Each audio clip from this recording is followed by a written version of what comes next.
Okay, hello and welcome to our next video. So we're going to be talking about measuring motion. In particular, we're going to look at the graphing of motion. So we're on page 12 in our booklet on there. So again, let's go through and read what the questions are before we begin.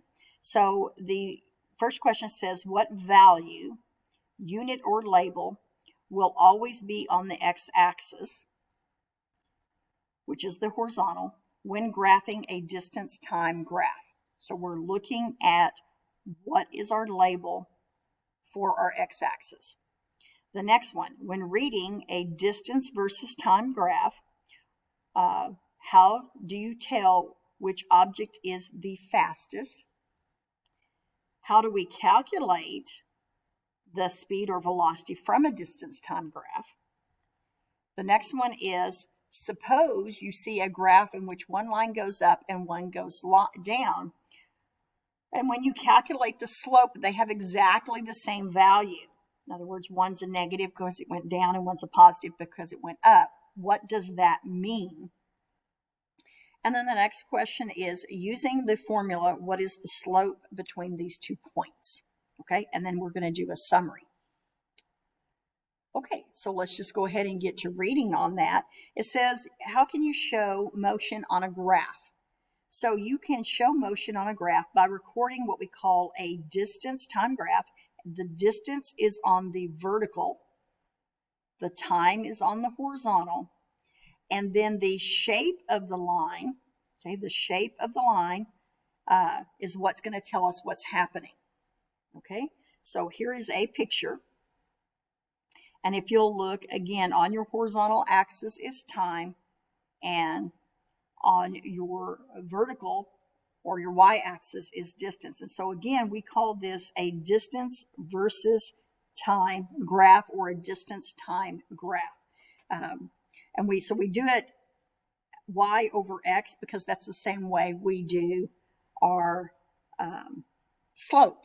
So that should kind of make sense. Show you what I just wrote there. Okay. And so if you're looking at this graph, hopefully it makes sense to you that this slope is not very steep. If you think about that, steeper and even more steep. So what does that mean? Again, looking at our values, our wheelchair racer is only going 7, our horse is going 19, and our car is going 96. So the steeper the graph, okay, the steeper the graph, steeper means faster. Okay. So just remember that as we go through and answer our questions. Now I'm going to go ahead and read on down to the bottom here, okay, because we just talked about it. Remember, steepness of a graph is actually the slope of the graph. Okay, and remember that there are several ways that we can find slope as far as a formula. We talk about it being the vertical change over the horizontal change.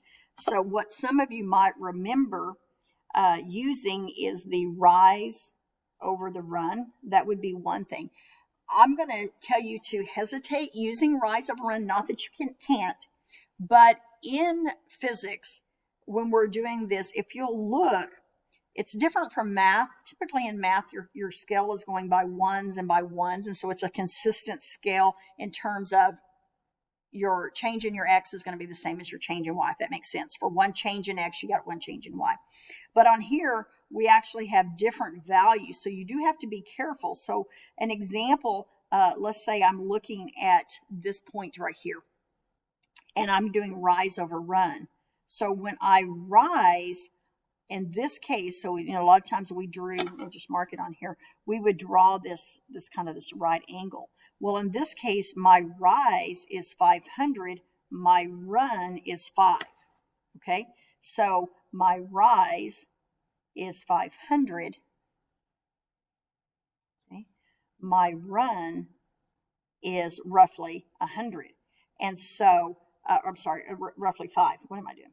Is roughly 5. And so that would mean my slope would be 100, okay? And we know it's 96, so I was just ballparking it there, okay? So not saying that you can't do rise over run, just be very careful to it. So remember also the formula which is y2 minus y1 over x2 minus x1. And so we could also use that formula if we needed to.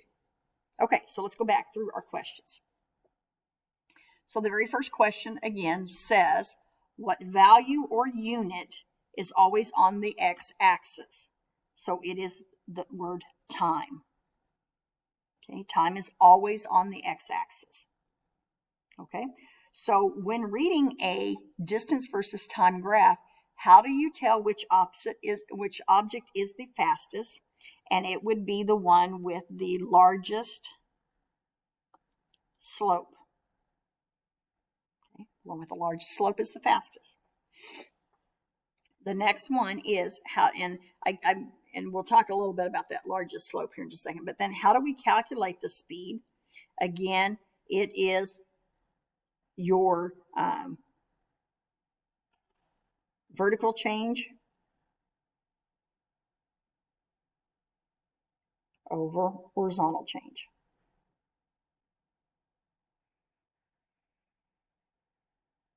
Okay, if you want to put rise over run, that's okay. Just again, be careful with that. So here's the next question that sometimes gets a little tricky, and it kind of goes back to question number 2. On there it says, suppose you have a graph in which one is going up and one is going down on there. So I've got a graph. I'm going to just come over here to and do me a graph. Okay, so one has a negative slope and one has a positive slope. And the question is, what's the difference between those? If they both have the slope of 3 and a negative 3, what does that mean?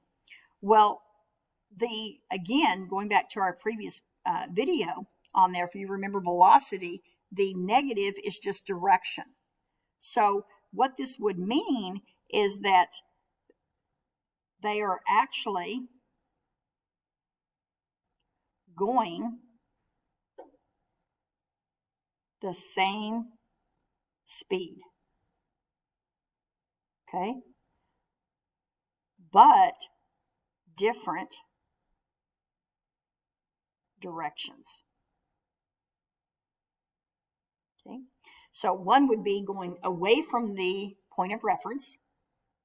One would be coming towards the point of reference. Okay? So that's all it's going to mean. Okay, the next one is simply just use the formula that I just gave you over here. y2 minus y1 over x2 minus x1. So slope, so y's, so x, y, x, y. So 10 minus 5 over, if I do 10 minus 5, I've got to do 6 minus 3. 10 minus 5 is 5, 6 minus 3 is 3. And so my slope would be 5/3. Okay? So your next, your summary, let's get that down. So I would say in summary would be that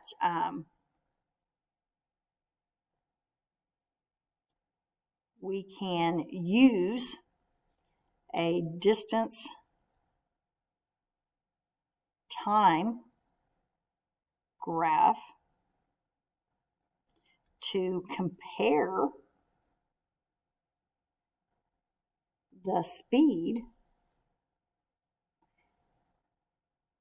and direction of objects. Okay. Now what we didn't talk about here, we talked about going up and going down. Remember, if it is a horizontal line, okay, then this means that it has a constant speed. Okay. We could also put the steeper the line or greater the slope, the faster the object is traveling. Now again, you don't have to write my summary. You can write your own summary. That's okay. So again, that is our answering to page 12, measuring motion, looking at how we can use a graph to show motion.